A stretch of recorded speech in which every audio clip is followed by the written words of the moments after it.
Hello everyone, welcome back. C25 ಕರಿಕ್ಯುಲಮಲ್ಲಿ model question paper ಏನು ಸಿಲೆಬಸ್ಸಲ್ಲಿ ಪ್ರಿಸ್ಕ್ರೈಬ್ ಮಾಡಿದಾರೋ, ಅಂದರೆ 25 ME 11I concepts of mechanical engineering 1 ಅದ್ರ ಮಾಡಲ್ ಕ್ವಶನ್ ಪೇಪರ್ದು ಟೇಬಲ್ ಆಫ್ ಸ್ಪೆಸಿಫಿಕೇಶನ್ ಒಂದ್ಸಲ ನೋಡೋದಾದರೆ ಯಾವ್ಯಾವ CO ಇಂದ ಎಷ್ಟೆಷ್ಟು ಕ್ವಶನ್ ಬರುತ್ತೆ ಅನ್ನೋದೊಂದು ನಾಲೆಡ್ಜ್ ಸಿಗುತ್ತೆ. ಇಲ್ಲಿ ನೋಡಿರ್ಬೋದು CO1 ಇಂದ CO4 ತನಕ ಸಿಲೆಬಸ್ಸಲ್ಲಿ ಪ್ರಿಸ್ಕ್ರೈಬ್ ಮಾಡಿದ್ದಾರೆ. CO1 ಅಂತ ಹೇಳಿದ್ರೆ fundamental units, derived units, measurement ಮತ್ತು ಅದರದ್ದು ಕನ್ವರ್ಷನ್ಸು, ಆ ಟಾಪಿಕ್ಸ್ ಕವರ್ ಆಗುತ್ತೆ ಇಲ್ಲಿ.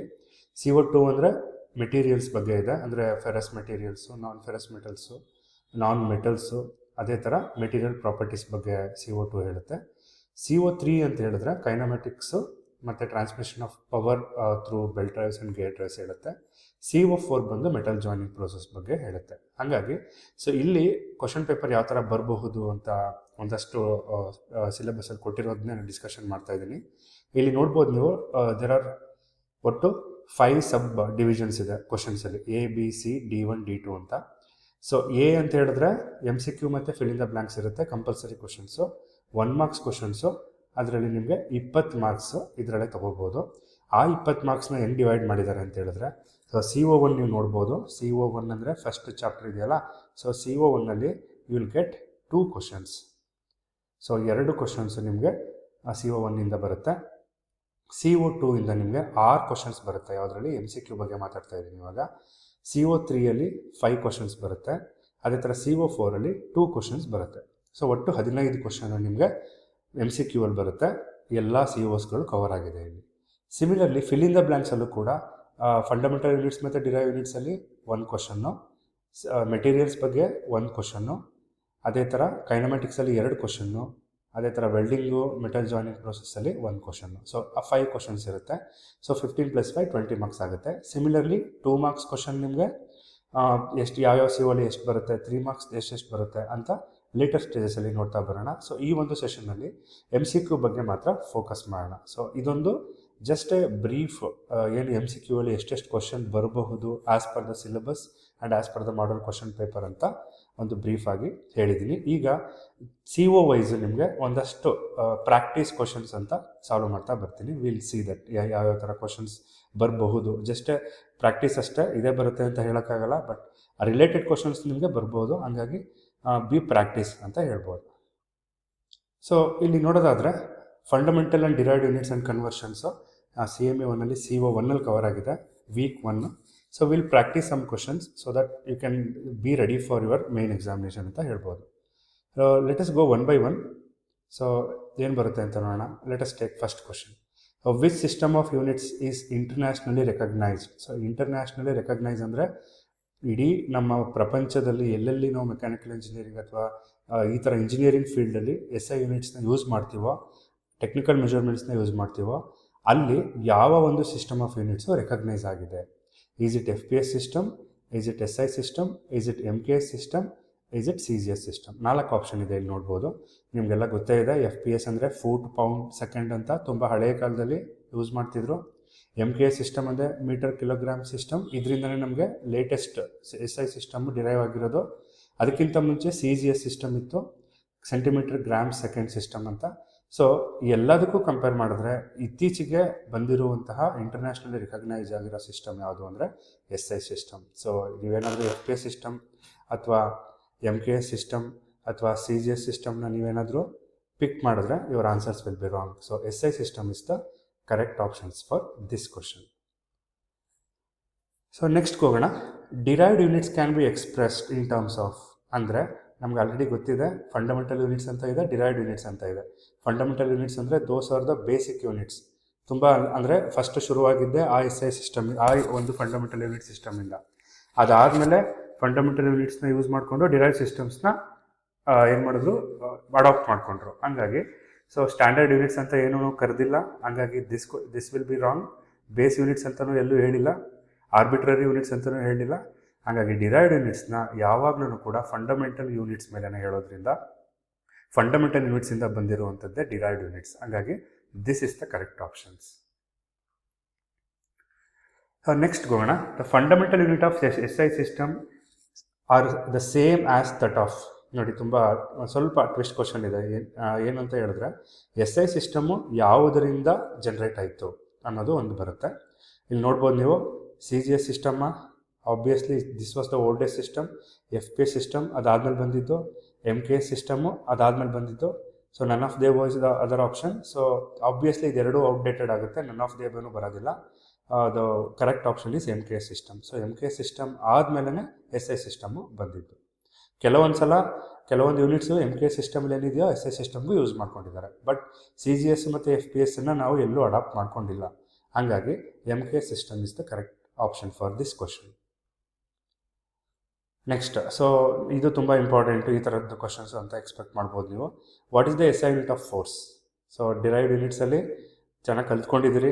ನಾವು ಮೆಕ್ಯಾನಿಕಲ್ ಇಂಜಿನಿಯರಿಂಗಿಗೆ ಬೇಕಾಗಿರುವಂಥ ಡಿರೈವ್ಡ್ ಯೂನಿಟ್ಸ್ ಯಾವ್ಯಾವುದು ಅಂತ ಹೇಳಿದ್ರೆ, ನೀವು ಏರಿಯಾ ಆಗಿರ್ಬೋದು, ವೆಲಾಸಿಟಿ ಆಗಿರ್ಬೋದು, ಆಕ್ಸಲರೇಷನ್ ಆಗಿರ್ಬೋದು, force, work, power, energy, stress, those are the things ಏನು ಯಾವಾಗಲೂ ಕೂಡ ಮಾತಾಡ್ತಾ ಇರ್ತೀವಿ ನಿಮ್ಮ ಡಿಪ್ಲೊಮಾ ಕಂಪ್ಲೀಟ್ ಆಗೋ ತನಕನೂ. ಹಂಗಾಗಿ ಫೋರ್ಸ್ದು ಬೇಸಿಕ್ SI ಯೂನಿಟು ಎಲ್ರಿಗೂ ಗೊತ್ತಿರಬೇಕಾಗುತ್ತೆ. ಸೊ ಒಂದೊಂದಾಗಿ ನೋಡ್ತಾ ಬರೋಣ. ಕಿಲೋಗ್ರಾಮ್, ಆಬ್ವಿಯಸ್ಲಿ kg ಕೂಡ ನಿಮಗೆ ಫೋರ್ಸ್ಗೆ SI ಯೂನಿಟ್ ಆಗಬಹುದಾ ಅಂದರೆ ಇಷ್ಟು kg ಫೋರ್ಸ್ನ ತಳ್ತಾ ಇದ್ದೀವಿ ಅಂತ ಹೇಳ್ತಾರೆ. ಬಟ್ ಅದು SI ಯೂನಿಟಾ ಇಲ್ವಾ? ಸೊ MKS ಸಿಸ್ಟಮಲ್ಲಿ kilogram is the unit of force. Dyne ಕೂಡ FPS ಸಿಸ್ಟಮಲ್ಲಿ ಹೇಳ್ತೀವಿ. ಅದೇ ಥರ joule is not the SI unit of force and remaining thing is newton. So always ನೀವು ಎಷ್ಟು ನ್ಯೂಟನ್ ಫೋರ್ಸ್ನ ಅಪ್ಲೈ ಮಾಡ್ತೀರಾ ಅಂತ ಹೇಳ್ತಾರೆ ಹೊರತು ಎಷ್ಟು ಜೌಲ್ ಫೋರ್ಸ್ನ ಅಪ್ಲೈ ಮಾಡ್ತಿದ್ದೀರಾ ಅಂತ ಹೇಳಲ್ಲ. ಹಂಗಾಗಿ ಜೌಲ್ ಕೂಡ ಔಟ್ಡೇಟೆಡ್ ಆಗುತ್ತೆ. The correct option is newton. So force ಅಂತ ಬಂದ ತಕ್ಷಣ ನ್ಯೂಟನ್ ನಿಮಗೆ ತಲೆಗೆ ಬಂದರೆ ಇಟ್ಸ್ ವೆರಿ ಸಿಂಪಲ್ ಆ್ಯಂಡ್ ಎಲ್ಲ ಪ್ರಾಬ್ಲಮ್ಸಲ್ಲೂ ಕೂಡ ನಾವು ಫೋರ್ಸನ್ನು ನ್ಯೂಟನ್ನಿಂದನೇ ಮೆಜರ್ ಮಾಡುವಂಥದ್ದು. Next question, the similar question as previous, the SI units of power. So ಪವರ್ನ ನೀವು ಡಿಫೈನ್ ಮಾಡಬೇಕಾದ್ರೆ what is the meaning of power ಅನ್ನೋದನ್ನ ಒಂದು ಸ್ವಲ್ಪ ಥಿಂಕ್ ಮಾಡಬೇಕಾಗುತ್ತೆ. ಡೈರೆಕ್ಟಾಗಿ SI ಯೂನಿಟ್ಸ್ನ ನೀವು ಜ್ಞಾಪಕ ಇಟ್ಕೊಳ್ಳೋಕ್ಕಾಗದೇ ಇದ್ದರೆ, the SI unit of power is actually ಪವರ್ನ ನಾವು ವ್ಯಾಟ್ಸಿಂದ ಅಳೆಯುವಂಥದ್ದು. So newton per metre is outdated. Newton metre ಕೂಡ ಈ ಒಂದು ಪವರ್ಗೆ ಅಪ್ಲಿಕಬಲ್ ಆಗಿರೋ ಯೂನಿಟ್ ಅಲ್ಲ. ನ್ಯೂಟನ್ನು ಈಗ ತಾನೇ ತಿಳ್ಕೊಂಡ್ರಿ. So always newton is for force. So newton force ಆದರೆ ನ್ಯೂಟನ್ ಪರ್ ಮೀಟರು, ಸೊ ನಿಮ್ಗೇನಾಗುತ್ತೆ ಅಂದರೆ force by length. And this is the unit of surface tension. Actually surface tension ಅಂತ ಒಂದು ಏನು ಟರ್ಮ್ ಇದೆ, ಅದಕ್ಕೆ ಬರೋವಂಥ ಯೂನಿಟ್ ಇದು. ನ್ಯೂಟನ್ ಮೀಟರ್ ಅಂದರೆ ಮೂಮೆಂಟ್ ಅಥವಾ ಟಾರ್ಕ್ ಆಗಿ ನಾವು ಇದನ್ನು ಕರಿತೀವಿ. ಸೊ ವಾಟ್ ಅಥವಾ watt is a SI unit of power ಅಂತಲೇ ಹೇಳ್ಬೋದು. Next question, the value of 5 gram per centimetre cube in kg per meter cube. So ನಮ್ಗೆ ಗೊತ್ತೇ ಇದೆ 1 ಗ್ರಾಮ್ ಪರ್ ಸೆಂಟಿಮೀಟರ್ ಕ್ಯೂಬ್ನ kg per meter cube convert ಮಾಡಬೇಕು ಅಂದರೆ conversion ಮಾಡಿದಾಗ so into 1000 ಮಾಡಬೇಕು. ಅದನ್ನು ನಾವೆಲ್ಲ ಫಸ್ಟ್ ವೀಕಲ್ಲಿ ತಿಳ್ಕೊಂಡಿದ್ದೀವಿ. ಗ್ರಾಮ್ ಪರ್ ಸೆಂಟಿಮೀಟರ್ ಕ್ಯೂಬಿಂದ kg per meter cube ಆಗಬೇಕಾದ್ರೆ you need to multiply by 1000. So this is the very simple way to understand. Otherwise you can do like this. ಗ್ರಾಮ್ನ kg convert ಮಾಡಿದ್ರೆ 10 to the power of -3 ಆಗುತ್ತೆ. Centimetre ಕ್ಯೂಬ್ನ metre cube convert ಮಾಡಿದ್ರೆ 10 to the power of -6 ಆಗುತ್ತೆ. ನೀವು cancel ಮಾಡಿದಾಗ ನಿಮಗೆ 10 to the power of 3 ಬರುತ್ತೆ. Ultimately 10 to the power of 3 ಬರೋದ್ರಿಂದ -3 ಉಳ್ಕೊಳ್ಳುತ್ತೆ ಡಿನಾಮಿನೇಟ್ರಲ್ಲಿ. If you take up to the numerator 10 to the power of +3 ಆಗುತ್ತೆ. ಅದನ್ನೇ ನಾವು ಹೇಳಿದ್ದು. ಹಾಗಾಗಿ ಯಾವುದೇ ವ್ಯಾಲ್ಯೂ ಕೊಟ್ಟರು ಗ್ರಾಮ್ ಪರ್ ಸೆಂಟಿಮೀಟರ್ ಕ್ಯೂಬ್ಗಿಂತ kg per meter ಕನ್ವರ್ಟ್ ಮಾಡಿ ಅಂತ ಇಂಟು 1000 ಮಾಡಿ. ಸೊ 50,000 ಔಟ್ಡೇಟೆಡ್ ಕ್ವಶನ್ ಆಗುತ್ತೆ ಇಲ್ಲಿ ಆಪ್ಷನ್ನು. 500 ಕೂಡ ಔಟ್ಡೇಟೆಡ್ ಆಗುತ್ತೆ ಈ ಒಂದು ಕ್ವಶನ್ಗೆ. 15 ಕೂಡ ತಪ್ಪಾಗುತ್ತೆ. And the correct option is 5000 kg per meter cube. What is the SI unit of work? So ನಾನು ಆಲ್ರೆಡಿ ಹೇಳಿದೆ, ಫೋರ್ಸು ಮತ್ತು ಪವರ್ಗೆ SI ಯೂನಿಟ್ ಗೊತ್ತಾಯಿತು. ಫೋರ್ಸ್ ಅಂತ ಹೇಳಿದ್ರೆ ನ್ಯೂಟನ್, ಹಂಗಾಗಿ ವರ್ಕ್ಗೆ ನ್ಯೂಟನ್ ಆಗೋಕ್ಕೆ ಚಾನ್ಸೇ ಇಲ್ಲ. So what is a SI unit of power, ಹಂಗಾಗಿ ಇದನ್ನು ಕೂಡ ಈ ಒಂದು ಕ್ವಶನ್ಗೆ ರಾಂಗ್ ಆನ್ಸರ್ ಆಗುತ್ತೆ. Coming to the pascal is the unit of pressure, ಅಂದರೆ ಫೋರ್ಸ್ ಪರ್ ಯೂನಿಟ್ ಏರಿಯಾ ಅಂತ ಕರಿತೀವಿ. ಸೊ ಪ್ರೆಷರ್ ಅಥವಾ ಸ್ಟ್ರೆಸ್ ಬಂದಾಗ we should take the unit as pascal. ಹಂಗಾಗಿ ಇದನ್ನು ಕೂಡ ರಾಂಗ್ ಆಗುತ್ತೆ ಈ ಒಂದು ಕ್ವಶನ್ಗೆ. The remaining one is joule, ಅಂದರೆ ಎಷ್ಟು ಫೋರ್ಸು ಎಷ್ಟು ಡಿಸ್ಟೆನ್ಸ್ವರೆಗೆ ನಾವು ಕೊಟ್ಟಿದ್ದೀವಿ. ಅಂದರೆ ಫೋರ್ಸ್ ಇಂಟು ಡಿಸ್ಟೆನ್ಸ್ ಅಂದರೆ ನಾವು ವರ್ಕ್ ಅಂತ ಕರಿತೀವಿ. ಫೋರ್ಸ್ ಇಂಟು ಡಿಸ್ಟೆನ್ಸ್ ಮಾಡಿದಾಗ ಬರುವಂತಹ ಒಂದು ಯೂನಿಟ್ಗೆ ಜೌಲ್ ಅಂತ ಕರಿತೀವಿ. ಹಾಗಾಗಿ ವರ್ಕ್ ಎಷ್ಟು ಅಂತ ಹೇಳಿದಾಗ ನಾವು ಜೌಲ್ಸಲ್ಲಿ ಹೇಳಬೇಕಾಗುತ್ತೆ. So this is the correct option for this. Prefix ಬಗ್ಗೆ ಬರೋಣ ಈಗ. ಸೊ 10⁻⁻⁶ ಅಂದರೆ ಏನು according to our standard unit ಅನ್ನೋದ್ರ ಬಗ್ಗೆ ಹೇಳೋದಾದರೆ 10⁻⁻⁶ ಇವೆಲ್ಲ ಆಪ್ಷನ್ಸ್ನ ನೋಡ್ತಾ ಬರೋಣ. ಸೊ ಮಿಲಿ ಅಂದರೆ ಏನು 10⁻⁻³ ನ್ಯಾನೋ ಅಂದರೆ ಏನು 10⁻⁻⁹ ಸೆಂಟಿ ಅಂದರೆ ಏನು 10⁻⁻². ಹಾಗಾಗಿ ಮೈಕ್ರೋ ಅಂತ ಹೇಳಿದ್ರೆ 10⁻⁻⁶. ಸೊ ಮೈಕ್ರೋಮೀಟರ್ ಅಂತೆಲ್ಲ ಕರಿತೀವಿ, ಮೈಕ್ರಾನ್ಸ್ ಅಂತ ಕರಿತೀವಿ. Unit of distance smallest unit ಅಂತ ಕರಿತೀವಿ. ಕಂಪ್ಯಾರಿಟಿವ್ಲಿ ನಾವು ಇದನ್ನು ಜಾಸ್ತಿ ಮೆಜರಿಂಗ್ ಡಿವೈಸಸಲ್ಲಿ ಯೂಸ್ ಮಾಡೋದ್ರಿಂದ 10⁻⁻⁶ is the prefix used and we call it as a micro. So centi ಮತ್ತು ಮಿಲಿ ಮತ್ತು ನ್ಯಾನೋ ತಪ್ಪು ಆಪ್ಷನ್ ಆಗುತ್ತೆ ಈ ಒಂದು ಕ್ವಶನ್ಗೆ. Which of the following is a derived quantity. So ನೀವು ಇಲ್ಲಿ ಅರ್ಥ ಮಾಡ್ಕೋಬೇಕು, ಫಂಡಮೆಂಟಲ್ ಯೂನಿಟ್ಸ್ ಅಂದ್ರೇನು, ಡಿರೈವ್ಡ್ ಯೂನಿಟ್ಸ್ ಅಂದ್ರೇನು. ಫಂಡಮೆಂಟಲ್ ಯೂನಿಟ್ಸ್ ಯಾವ್ಯಾವುದಿದೆ, ಡಿರೈವ್ಡ್ ಯೂನಿಟ್ಸ್ ಯಾವ್ಯಾವುದಿದೆ. ಡಿರೈವ್ಡ್ ಅಂತ ಹೇಳಿದ್ರೆ based on the fundamental units, derive ಆಗಿರುವಂಥ ಯೂನಿಟ್ಸ್. ಹಂಗಾಗಿ ಫಂಡಮೆಂಟಲ್ ಯೂನಿಟ್ಸ್ ಯಾವ್ಯಾವುದಿದೆ ಅಂತ ನಿಮಗೆ ಗೊತ್ತಿರಬೇಕು. ಸೊ ಲೆಂತು, ಮಾಸು, ಟೈಮು ಅನ್ನೋದು ಬೇಸಿಕ್ ಫಂಡಮೆಂಟಲ್ ಯೂನಿಟ್ಸು. ಇಲ್ಲಿ ಲೆಂತು, ಮಾಸು, ಟೈಮು 3 ಇದೆ. ಈ 3 ಕೂಡ ಫಂಡಮೆಂಟಲ್ ಯೂನಿಟ್ಸ್ ಆಗುತ್ತೆ. ಉಳಿದಿದ್ದು ಫೋರ್ಸ್ ಅಂತ ಹೇಳಿದ್ರೆ ಏನು, ಫೋರ್ಸ್ ಅಂತ ಹೇಳಿದ್ರೆ ಎಷ್ಟು amount of KG force, KG into ಅದು ಮಾಸ್ ಇಂಟು ಆಕ್ಸಿಲರೇಷನ್ ಅಂತಲೂ ಕರಿತೀವಿ. ಮಾಸ್ ಅಂತ ಹೇಳಿದ್ರೆ ಅಟ್ಸ್ ಎ ಫಂಡಮೆಂಟಲ್ ಯೂನಿಟ್ಸ್. ಆಕ್ಸಿಲರೇಷನ್ ಅಂತ ಹೇಳಿದ್ರೆ distance velocity divided by time taken. Again ಅವೆಲ್ಲ ಬಂದಿರೋದು ಈ 3 ಯೂನಿಟ್ಸಿಂದ. ಹಂಗಾಗಿ ಡಿರೈವ್ ಆಗಿರುವಂಥದ್ದು ಫಂಡಮೆಂಟಲ್ ಯೂನಿಟಿಂದ ಯಾವುದು, force. So we take this as a correct option for this. The derived unit of density ಅಂದರೆ ಯೂನಿಟ್ ಆಫ್ ಡೆನ್ಸಿಟಿ ಏನು. So what is the unit of density. So ಇದನ್ನ ನೀವು ಆಪ್ಷನ್ ಹೋಗೋಕ್ಕಿಂತ ಮುಂಚೆ you should know the meaning of density. Density ಅಂತ ಹೇಳಿದ್ರೆ mass divided by volume ಅನ್ನೋ formula ಜ್ಞಾಪಕ ಇದ್ದರೆ you can easily guess the answer. So ಮಾಸ್ಗೆ ಎಸ್ ಐ ಯೂನಿಟ್ ಏನು, K G. ವಾಲ್ಯೂಮ್ಗೆ S I unit ಏನು, length into breadth into height ಅಂದರೆ metre into metre into metre, metre cube. So K G per metre cube ಅಥವಾ gram per centimetre cube ಯಾವುದೇ CGS, FPS, SI ಸಿಸ್ಟಮ್ ಅಂತ mention ಮಾಡಲಿಲ್ಲ ಅಂದರೆ mass by volume ಅನ್ನೋದು ಜ್ಞಾಪಕ ಇದ್ದರೆ you can easily guess this option. Otherwise you end up with wrong answer selection ಆಗುತ್ತೆ. ಹಾಗಾಗಿ ಬೇಸಿಕ್ ಮೀನಿಂಗ್ ಆಫ್ ಡೆನ್ಸಿಟಿನ ತಿಳ್ಕೊಳ್ಳಿ. So this is the correct option.